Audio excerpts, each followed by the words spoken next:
एक जमाना था जब थार रेगिस्तान की सुनहरी रेत पर सूरज अपनी पूरी आग बरसाता था।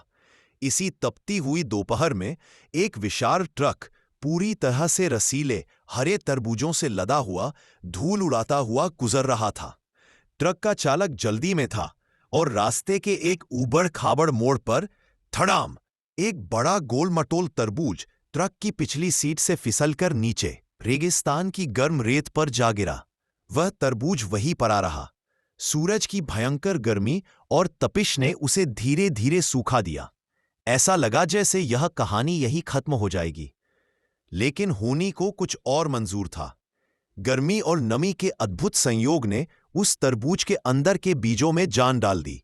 कुछ दिनों बाद उस सूखी हुई रेत में से एक नन्हा नाजुक हरा अंकुर फूट पड़ा। यह किसी चमत्कार से कम नहीं था, लेकिन रेगिस्तान निर्दयी होता है। कुछ ही हफ्तों में भीषण धूप और पानी की कमी के कारण वह नन्हा पौधा पीला पड़ने लगा और मुरझाने को तैयार हो गया। तभी उसी सुनसान रास्ते से रामू काका गुजरे। रामू काका एक साधारण पर दिल के बहुत अमीर किसान थे, जो अपने खेत की तरफ जा रहे थे। उनकी नजर उस लगभग सूखे हुए पौधे पर पड़ी। अरे, यह तो तरबूज का पौधा है, इतनी गर्मी में भी जिंदा है। रामू काका का हृदय करुणा से भर गया।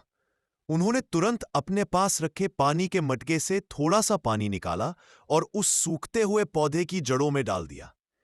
यह पानी उस पौधे के लिए अमृत साबित हुआ। रामू काका हर रोज आते और उसे थोड़ा सा पानी देते। उनकी देखभाल और प्यार पाकर वह नन्हा पौधा धीरे धीरे बड़ा होने लगा। उसकी बेलें फैल गईं और जल्द ही उस बंजर जमीन पर हरे पत्तों का एक छोटा सा नखलिस्तान बन गया। और फिर वह दिन आया। पत्तों के बीच झांकने पर रामू काका ने देखा, वहां एक नहीं बल्कि कई बड़े चमकदार हरे तरबूज लटक रहे थे। रामू काका की खुशी का ठिकाना न रहा। उन्होंने सबसे बड़ा तरबूज उठाया और उसे उठाकर हंसने लगे, नाचने लगे, जोर जोर से चिल्लाने लगे। रामू काका खुशी से चिल्ला ही रहे थे कि अचानक उनकी हंसी थम गई। उनके चेहरे पर एक अजीब सी उदासी छा गई। उनकी आंखों से आंसू बहने लगे। उन्होंने तरबूज को नीचे रखा और हाथ जोड़कर रोते हुए कहा, मुझे इतनी खुशी मिली, मैंने इस पौधे को बचाया, इसे इतना बड़ा किया, तरबूज भी मिल गए। लेकिन अफसोस, किसी ने मेरे इस मेहनत की कहानी को ना तो लाइक किया, ना सब्सक्राइब किया और ना ही शेयर किया।